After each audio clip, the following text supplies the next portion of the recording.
네, 오늘 아침 뉴스의 맥을 짚어드리는 시간 뉴스연구소. 오늘도 CBS 조태임 기자 그리고 김준일 시사평론가와 함께합니다. 안녕하세요. 예, 안녕하세요. 뉴스쇼 발음 괜찮았습니까? 예, 뭐 들어줄만 하네요. 들어줄만해요? 예. 연습 많이 했습니다. 알겠습니다. 네, 제작진의 항의가 있어서 뉴스쇼입니다. 예. 자, 먼저 이 얘기부터 볼까요? 국민의힘 윤리 구성을 놓고 말이 많습니다. 네. 윤리위원장도 호선으로 지명이 됐는데 논란이 많네요. 논란 정리부터 할까요? 네, 일단 어떤 분이 이제 임명이 됐냐면은 윤민우 가천대 경찰 행정학과 교수를 이제 위원장으로 어제 호선을 했어요. 그래서 내일 최고위 의결을 거쳐서 이제 국민의힘 대표가 최종 임명하게 되는데, 이 윤민우 교수는 국정원 특별보좌관, 국가안보실 정책자문위원 등을 지낸 사이버 안보 테러 분야에선 전문가라고 알려져 있는데, 지금 이제 과거에 했던 정치적 발언들이 이제 문제가 되고 있습니다. 어떤 발언이죠? 과거 기고와 인터뷰에서 이재명 대통령 지지층 이른바 개딸이라고 하죠. 개혁의 딸에 대해서 김건희 씨에 대한 질투가 있다. 이런 취지의 글을 올렸어요. 그래서 그 김건희 씨에 대한 비판이 그 질투를 정당화하기 위한 것이다. 이런 글을 올렸더라고요. 그리고 중국의 국내 선거 개입 가능성이랑 포털 댓글 조작 의혹을 계속해서 제기해 왔던 인물입니다. 그리고 또 봐야 될 게 그저께 이제 윤리위원 명단 공개되고 JMS 교주 그 변호를 맡았던 이력이나 통진당 지지선언 이력들이 있는 인물들이 윤리위원회에 있는 거 아니냐 하면서 좀 논란이 있었잖아요. 예. 그런데 이제 그 윤리위원 7명 중에 어제 3명이 이제 사의를 표명을 했습니다. 네, 그리고 국민의힘 지도부는 일단 그 3명 새로 이제 추천해서 내일 최고위에서 임명안을 처리하겠다는 입장이고요. 당내 얘기 들어보니까 인선이 꽤 좀 어렵다. 그러니까 어느 정도 인지도 있는 사람들에겐 제안을 했지만 다 이제 고사를 하고 있다고 하고요. 그러니까 당내에서는 어떻게 이렇게 논란 있는 사람들만 골라서 데려오느냐 이런 반응 등도 있거든요. 근데 이제 또 그 부분도 인선이 좀 어렵다 이렇게 얘기를 하는데, 인선에 또 어려움을 겪고 있는 게 지금 정책위 의장 자리가 부재 중이잖아요. 김도읍 의장이 물러났죠. 네, 근데 거기 후임자의 그 수도권 삼선 김성원 의원에게 제안을 했는데 고사를 했다고 해요. 지금 말씀 들어보니까 윤리위원들도 또 주요 당직 자리도 나 안 하겠다. 이 분위기라는 거네요. 네, 좀 지금 부담이 되는 자리이기도 하고 예. 그렇다 보니까 지금 고사를 하고 있는 상황입니다. 알겠습니다. 이 내용도 짚어보죠. 지금 다들 안 하겠다. 이런 분위기가 많은데 국민의힘의 주요 직에 안 하겠다는 거죠. 그런데 고성국 TV의 고성국 씨가 국민의힘에 입당했다고요? 네, 어제 이제 입당 원서를 제출했다고 하는데요. 그 고성국 씨 같은 경우 고성국 TV를 운영하고 이제 133만 명대 이제 구독자를 갖고 있다고 해요. 예. 근데 이제 고성국 씨 대표적인 윤어게인 인사인데 입당을 한다고 하니까 지금 좀 논란이 있는데, 고 씨는 40년 동안 당 적이 없었다고요. 그러니까 이제 처음으로 입당을 하게 되는 거죠.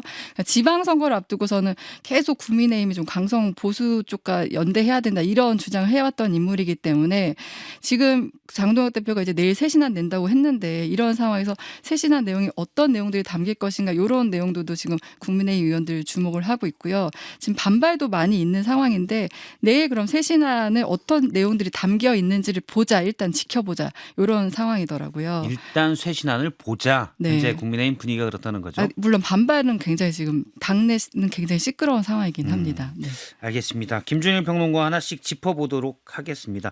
먼저 내일 장동혁 대표의 쇄신안이 나오는데 혹시 어떤 것이 나올지 당내에서 예상되는 게 있는지 어떻게 보십니까? 일단 두 마리 토끼를 다 잡겠다라는 걸로 알려져 있습니다. 그러니까 예. 당내의 영향력 강화 그리고 외연 확장, 이 두 마리 토끼를 다 잡겠다는 건데 두 마리 토끼를 다 놓치는 것 아니냐라는 우려들이 나오고 있고, 지금 모양새들을 보면은 국민의힘에 여전히 이제 침묵하는 다수의 의원들이 있는 거는 사실이지만은 대체적으로 과거에 친윤으로 분류됐던 사람들이 계속 우려의 목소리 있고, 예전에는 이제 윤한홍 의원이라든지 이런 분들이 있고, 성일종 의원도 어제 MBC 라디오에 나와가지고 그러니까 윤석열과의 절연, 성일종 의원도 친윤으로 이제 분류가 됐죠. 예, 한때 친윤이었죠. 예, 그리고 주호영 국회 부의장도 SBS 라디오에 나와가지고 지금 이번이 마지막 기회다라는 얘기를, 이건 사실 경고성이거든요. 마지막 기회라고 하는 거는 장동혁 대표가 쇄신안을 제대로 내놓지 못하면은 움직일 수밖에 없다. 그러니까 지금 모양새는 거의 지금 현역 시장이나 지사들도 상당수가 지금 그러니까 태도 변화를 요구하고 있고, 뭐 오세훈 시장이 대표적이죠. 참을 만큼 참았다. 뭐 폭발할 한 상황이고 대부분의 의원들이 지금 내일을 주목하고 있어요. 그래서 내일이 거의 분수령이 되겠다. 분수령이 된다. 예. 그리고 지금 1월 9일이 내일이 1월 9일인데 그러면은 1월 16일에 윤석열 특수공무집행방해 1심이 나오거든요. 예. 그러면은 더 이제 버티기 어려운 상황인데 당의 상황은 윤리위원장, 그러니까 김건희 예찬을 했던 뭐 예전에 2024년 4월에 월간조선에 이제 기고글을 뭐 썼던 그런 분이고, 지금 윤민우 위원장 말씀하시는 예, 거죠? 윤리위원장 신임 윤리위원장 같은 경우에는 그런 상황이고 고성국 씨가 뭐 들어오는 거를 막을 수는 없지만은 추천자가 죄송합니다. 김재원 최고위원이에요. 예. 그러면은 이거는 주류들의 의중이 반영됐다라고 보는 게 맞을 거예요. 그러면 더 강성들을 안고 가겠다라는 지금 시그널이 명백해서 내일이 어쨌든 큰 분수령이 될 것 같아요. 일단 뭐 말씀 들어보니까 그런 것 같네요. 장동혁 대표 체제의 또 주류들은 당성 강화. 근데 이제 국으로 가는 것 아니냐. 여기에선 당내 전반에서는 한때 친윤이었던 분들도 우려가 많다. 그런데 내일 쇄신안을 일단 지켜보고 마음에 안 들면 어떻게 하면 들고 일어나는 겁니까? 글쎄요, 뭐 마지막 기회라는 얘기가 나올 정도면은 예. 집단 행동이 저는 멀지 않았다라고 당장 뭐 내일 모레 이렇게 나오진 않아도 집단 행동이 멀지 않았다고 개인적으로 보고 있습니다. 알겠습니다. 고성국 TV의 고성국 씨 입당은 우리 김준일 평론가님은 어떻게 보고 계세요? 본인이 40년 만에 처음 입당했다라고 했는데 윤석열 정부 때도 사실은 다른 유튜버들하고 달랐어요. 그러니까 윤석열 대통령이 고성국 TV는 재미로 본 게 아니라 전략을 거기에서 굉장히 많이 참고를 했다라고 해요. 예. 실제 그 지난해 총선 앞두고도 여러 가지 전략 보고서 같은 게 고성국 쪽으로부터 들어왔다라는 얘기를 제가 청와대 관계자, 그러니까 대통령실 관계자로부터 들었거든요. 이게 단순히 그냥 한 개인 유튜버 전환기라고는 좀 다른 것 같아요. 그러니까 전환기는 그냥 약간 셀럽 느낌이라면 고성국은 전략까지 지금 지방선거 전략까지 같이 하려는 거 아니냐 좀 이런 생각이 들어서 근데 실패한 케이스가 너무 많아서 지금 예. 그게 이제 성공할지 여부는 봐야 될 것 같습니다. 알겠습니다. 요 얘기는 또 국민의힘 분들 만나면 또 여쭤보도록 하고요. 다음 얘기해 볼까요? 네. 통일교 관련 얘기입니다. 통일교 정경유착 수사 지금 이 부분이죠. 네. 일단 검경 합수본이 서울고검 또 중앙지검에 설치된다고요? 네, 인원은 총 47명이에요. 규모가 꽤 있는 편입니다. 검찰에서 이제 검사 10명, 수사관 15명에서 25명이고 경찰 이제 22명이 파견이 됩니다. 지금 현재 경찰청 국가수사본부가 이제 통일교 관련 수사하고 있잖아요. 이것들이 이제 합수본으로 넘어갈 예정이고요. 그러니까 기존의 수사를 이어받아서 더 확장해서 수사하겠다 이런 취지예요. 근데 이번 합수본 수사는 통일교에만 국한되지 않습니다. 그러니까 공식 수사 대상은 통일교, 신천지 등 종교단체 전반의 정치적 개입 의혹인데요. 신천지 같은 경우는 지난 2020년 그 국민의힘 대선 경선 과정에서 윤석열 당시 후보 지지했다 이 의혹이 있었고, 예. 네, 홍준표 전 대구시장도 그 윤 전 대통령이 검찰총장 시절에 교단 압수수색을 무마해준 보답으로 신도들이 이제 가입했다 뭐 이런 의혹을 제기했었잖아요. 이 부분인데 구체적으로 수사 범위는 정관계 인사에 대한 금품 제공, 종교 조직을 활용한 선거 개입, 뭐 특정 정당 가입을 통한 조직적 정치 활동 이런 부분들을 이제 들여다보게 됩니다. 신천지도 대선에서 집단적으로 교인들이 가입했다 이런 의혹들은 제기된 상황입니다. 그런데 지금 정치권에서는 통일교 특검을 한다 여야가 얘기를 하고 있고 물론 여당에서는 여기에 신천지도 넣자 네. 뭐 이렇게 해서 의견은 현재 합의는 안 됐지만 네, 네. 추진 중인데 검경 합수본이 출범하는 건 어떤 의미로 해석을 해야 될까요? 이거는 이제 지금 특검이 너무 지연되고 있다 이것 때문이에요. 그러니까 정치권에서 뭐 말씀하신 것처럼 특검 논의 이어지고 있지만 계속 이제 이견으로 이제 출범까지 불투명한 상황이잖아요. 그러니까 이 상태가 길어질수록 이 정치 쟁점만 키우고 이제 수사는 이제 표류할 수 있다 이런 우려가 나오는데 여기서 이제 직접적인 계기는 대통령 지시가 있었습니다. 그러니까 지난달 30일에 여든 야든 지휘고하를 막론하고 다 수사해야 된다. 진상을 규명하고 책임질 것은 책임져야 한다. 특검만 기다릴 수 없으니 경찰과 검찰이 합동수사를 만들자 이렇게 얘기를 했거든요. 그러니까 특검 기다리느라 시간 허비하지 말고 검찰과 경찰이 당장 좀 손을 잡고 수사에 들어가라 이런 지시예요. 그래서 실제로 이 대통령 지시 이후 일주일 만에 이제 구성이 된 겁니다.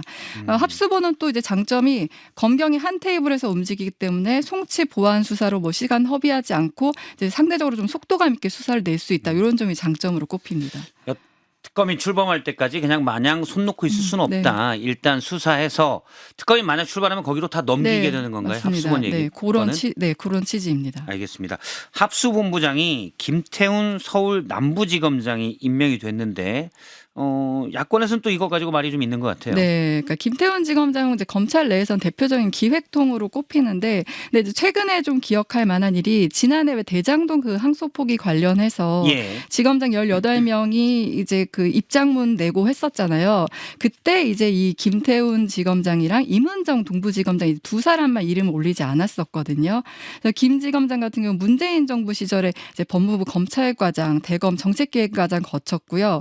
근데 윤석열 정부 때 이제 고검검사로 이제 좀 자천됐다가 현 정부 들어서 이제 검사장으로 승진됐기 때문에 이제 야권에서는 이거 그러면 또 친여 성향 검사가 하는 거 아니냐 이제 이런 비판도 나오고 있는 상황입니다. 이런 비판들도 있기 때문에 공정하게 김태훈 합수본부장이 잘 해야 되겠죠. 자, 정치권에서는 이 논의가 특검법 논의는 지금 어떻게 진행이 되고 있습니까? 그러니까 원래는 전날까지만 해도 이제 좀 법사위 전체 회의를 미루자 이런 입장이었거든요. 예. 근데 어제 이제 법사위를 원래 예정대로 하겠다. 그래서 이제 오늘 국회 법제사법위원회 열고서는 2차 종합특검과 이제 통일교 특검법에 대해서 논의를 하겠다 이런 입장이에요. 그래서 민주당은 내일 이제 본회의를 열겠다 이런 주장인데 국민의힘은 지금 본회의 개최를 반대하고 있거든요. 그래서 내일 이제 본회의가 열릴지는 좀 지켜봐야 될 것 같고요. 그리고 좀 하나 주목해봐야 될 보도가 예. 그 윤영호 전 통일교 본부장이 이제 최근에 이제 진술을 바꿨다는 거예요. 그러니까 정치권의 금품을 건넸다. 처음엔 그렇게 진술을 했다가 또 지난해 또 건넨 적이 없다 이렇게 말을 바꿨잖아요. 근데 최근에 경찰 조사에서는 다시 이제 금품을 건넨 사실을 인정했다 이런 보도가 나왔습니다. 예. 제 경험상 이 뭐 수사의 비리 혐의로 이런 피해자들은 말이 계속 바뀌기 때문에 네. 증거와 정황 등으로 이렇게 봐야 될 것 같습니다. 말은 못 믿는 말이 많고요. 일단 정치인들에게 금품을 건넸다라고 다시 윤영호 본부장이 말을 바꿨습니다. 김준일 평론가에게 좀 여쭤볼게요. 예. 일단 특검 법안 등 이건 어떻게 보십니까? 원래 이제 오늘 법사위가 취소가 됐다가 다시 잡힌 거잖아요. 어제 예. 정청래 대표가 직접 언론에 나와서 얘기를 했어요. 대통령 해외 순방 중에 그 성과가 빛이 좀 가려지지 않을까 이렇게 우려가 됐는데 당정청이 조율이 끝났고 특검을 빨리 열자는 기류가 있어서 이제 법사위를 열고 본회의를 열기로 했다 이렇게 얘기를 한 거고 이게 좀 전선이 복잡해요. 그러니까 왜 그러냐면 특검이 지금 3개 얘기가 나오고 있거든. 그 중에서 2개는 이제 법안이 발의됐고 예. 2차 종합특검은 민주당이 하고 있고 나머지는 반대하는 기류고 지금 말씀하신 거는 내란 김건희 특검 이걸 예. 묶어서 가는 거죠? 전체 그 3개 모든 특검 뭐 종합특검 종합특검. 예, 2차 이거는 종합특검. 민주당은 주도하고 있고 나머지는 좀 반대하는 기류고 통일교 특검은 개혁신당, 국민의힘 조국혁신당 그리고 개혁신당 국민의힘 하나 그리고 민주당이 다 3개가 지금 따로 발의돼 있는 상황이고 예. 그리고 지금 뭐 국민의힘 쪽에서는 이 공천원금 특검 민주당에 이것도 하자고 하고 있거든요. 그거는 법안이 발의된 건 아니지만은 이게 사실은 다 협상 카드예요. 강선 그러니까. 의원, 김병기 의원 뭐 예. 이분들에 있는 특검해야 된다. 장도영 대표가 뭐 이런 얘기도 지금 하는 예. 상황이라서 이거 결국은 지금 국회의장도 이거는 합의 처리해야 된다라고 얘기를 하고 있고 그러다 보니까 오늘 법사위에서 연다고 하더라도 법사위에서 전체 회의를 열면은 그거를 소위원회에서 내려서 소위원회에서 합의를 하고 다시 전체위원회에서 합의를 한 다음에 이게 본회의로 넘어가야 되는데 이게 이제 가능할 것이냐 내일 뭐 본회의를 연다고 하더라도 예. 좀 어려울 것이다. 일단 그렇게 보고 어쨌든 민주당은 드라이브를 걸겠다. 우리가 여기에서 뭐 뒷걸음치거나 그럴 거 없다라는 기류가 좀 있는 것 같고 다만 이제 공천원금 특검은 아마 뭐 국힘에서 얘기하도록 받기 어렵고 검경합동 수사본부는 뭐 대통령의 의지가 반영된 것 같아요. 이거는 지위 고하를 막론하고 다 해라. 라는 예. 뭐 그거가 사실상 특검이나 마찬가지거든요. 여야 합의를 한 거 빼놓고는 검경이 같이 수사해가지고 그 안에서 내부에서 다 하면은 특검의 성격을 가지고 있다 이렇게 보면 될 것 같습니다. 원래 특검 취지가 권력층과 연관돼 있어서 검찰, 경찰 등이 제대로 수사를 못할 염려가 있을 때 특별검사를 도입해서 수사를 하자 이런 취지인데 일단 대통령이 이제 정교 유착 비리에 대해서는 제대로 해라 이렇게 지금 밀고 있는 상황이군요. 그렇죠. 대통령은 뭐 이 통일교 문제에 있어서는 과거에 본인이 피해자, 친명 쪽에서는 이게 피해자다. 그리고 예. 이거는 뿌리를 뽑아야 된다라는 신념이 좀 강한 걸로 알려져 있기 때문에 그래서 어쨌든 우리 정부 입장에서도 우리가 뭐 이거 수사를 피하려는 거 아니다라는 거를 시그널을 좀 합동수사본부로 명확하게 보내준 거 아닌가 그렇게 보입니다. 알겠습니다. 여기까지 좀 들었고요. 다음 얘기 살펴보도록 할까요? 표적 감사 의혹. 이거 감사원은 맨날 전 정부 것만 감사해서 논란이 됐는데 네. 지난 정부 때 감사원이 전현희 전 국민권익위원장 지금 민주당 의원이죠. 네.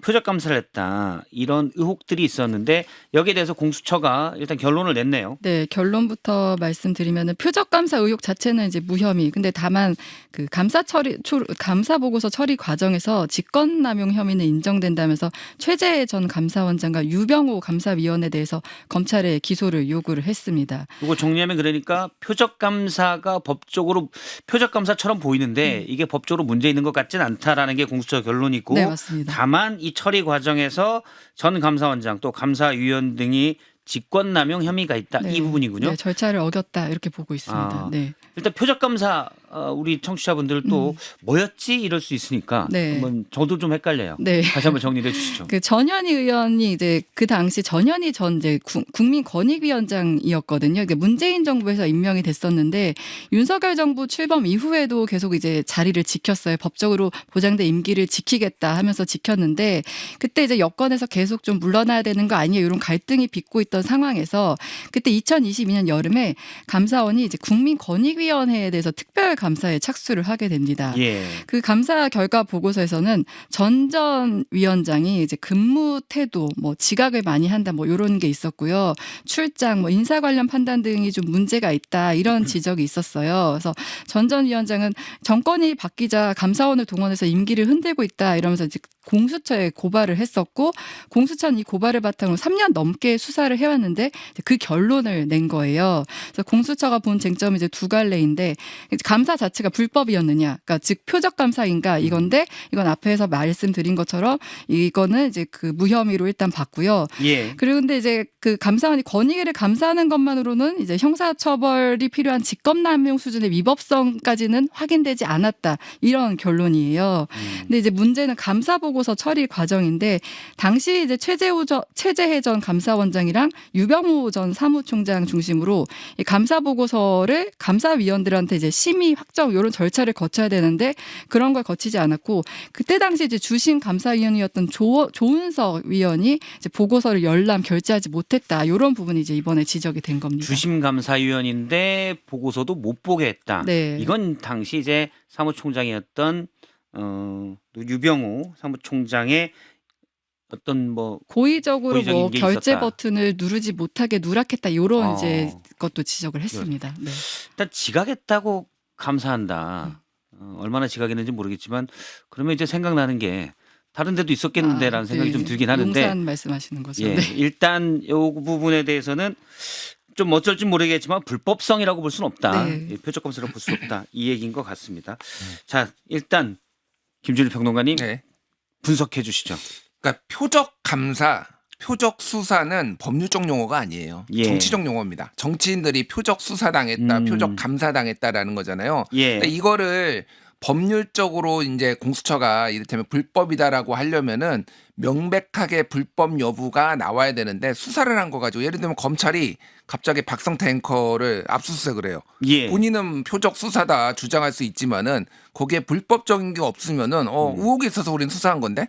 그러니까 전현희 권익위원장 수사한 거 가지고 감사한 거 가지고 자체를 문제 삼을 수 없다라는 게 공수처 사법기관의 결론인데 그런 거네. 저를 압수수색하는데 예. 절차 위반이 있으면 그 절차 위반을 문제 삼겠는데 예. 의혹이 있는데 하고 절차 위반 없이 정치로 봤을 때 저건 지나쳐라고 했지만 불법성이 없으면 불법을 따질 수는 없다 이거군요. 그렇죠. 공수처가 이런 정치적인 사안을 판단하기는 어렵기 때문에 그러니까 이거는 표적 수사는 아닌가 감사는 아니었다라고 얘기를 한 거고 다만 최재 감사원장이 탄핵 소추에서 기각됐어요 예전에. 예. 내용이 거의 비슷하거든요. 근데 당시에도 공무원의 성실 의무를 규정한 국가공무원법을 위반을 했지만은 이게 이 감사 결과 시행이 늦어지는 것을 막기 위해 부득이한 조치를 한 것으로 봐서 형법상 직권남용죄에 해당하기 어렵다라고 해서 헌재가 가장 보수적으로 본 거고 예. 하지만 그때도 공과공무원법을 위반했다고 절차 위반이 있었다고 본 거예요. 그러니까 이거는 공수처는 좀 더 법 쪽에 이제 집중을 한 거고 여기는 직무와 관련된 거고 이 헌재는 그래서 이제 뭐 판단이 갈린 건데 결국은 이제 유병호 감사위원 같은 경우에는 여러모로 좀 불법성이 많이 좀 인지가 돼서 지금은 수사를 피할 수 없는 상황이 된 것 같습니다. 이전에 뭐 다른 것도 좀 있었기 때문에 인사 문제 등에서도 직권남용 혐의로 기소 뭐 이런 것들이 된 것으로 알고 있습니다. 예, 일단 법적인 걸 따져봐야 되고 뭐 문제점을 정치적으로 지적할 수는 있지만 법적으로 묻기는 애매하다. 표적 감사에 대해서 이게 공수처 의견이라고 이해를 하겠습니다. 다음 주제 코스피 얘기인데요. 예. 네. 코스피 많이 올랐죠. 네, 많이 올랐습니다. 지금 어제 코스피가 장중 4,500선을 돌파하면서 사상 최고치를 기록했고요. 종가 기준으로는 4,525포인트에 마감했는데 근데 굉장히 최근의 흐름이 급상승한다 이렇게 볼 수 있는 게 지난해 마지막 거래일이 4,200선에서 이제 출발해서 새해 첫 거래일이 4,300선, 그 다음날 4,400선, 그리고 어제 4,500선까지 오른 거예요. 그래서 특징은 좀 보면 오전에는 장이 약세인데 오후에는 급 반등하는 흐름인데, 그러니까 오전에는 이제 많이 올랐다고 생각하고 차익 실현 매물이 예. 쏟아지다가 오후에는 다시 이제 개인과 기관이 이제 매수를 하면서 지수를 끌어올리고 있는데 역시 이제 주도주는 삼성전자가 SK 하이닉스 요 반도체라고 할 수 있습니다. 삼성전자 같은 경우 어제 14만 원 터치를 하게 됐고 SK 하이닉스는 72만 원을 돌파하기도 했어요. 어제 하루 사이 4% 넘게 상승했다고 하고요. 근데 지금 이제 코스피 상승세 결국 이제 반도체가 이끌고 있다 이런 얘기 나오는데 증거가에서는 지금 그 이재명 대통령 5,000p 얘기했었잖아요. 예. 근데 지금 흐름이면은 뭐 5,200까지도 가능하다 이렇게 보고 어. 있습니다. 네. 지금 연임 최고치입니다. 이분 시간이 없으니까 김준일 평론가님께 짧게 묻겠습니다. 아니요, 저 짧게 묻는다고 했잖아요. 예. 부럽게 쳐다봤습니까? 웃으면서 쳐다봤습니까? 늦었다고 생각했을 때가 가장 늦은 것이다 이런 얘기도 있고 예. 지금이라도 들어가는 게 낫다라는 의견도 있어서 잘 모르겠습니다. 항상 하단 자막에 투자는 투자자 본인의 책임으로 이런 게 붙곤 합니다. 알겠습니다. 이 부분은 뒤에 박정호 교수님이 나오니까 또 같이 여쭤보도록 하겠습니다. 두 분 고맙습니다. 감사합니다. 감사합니다.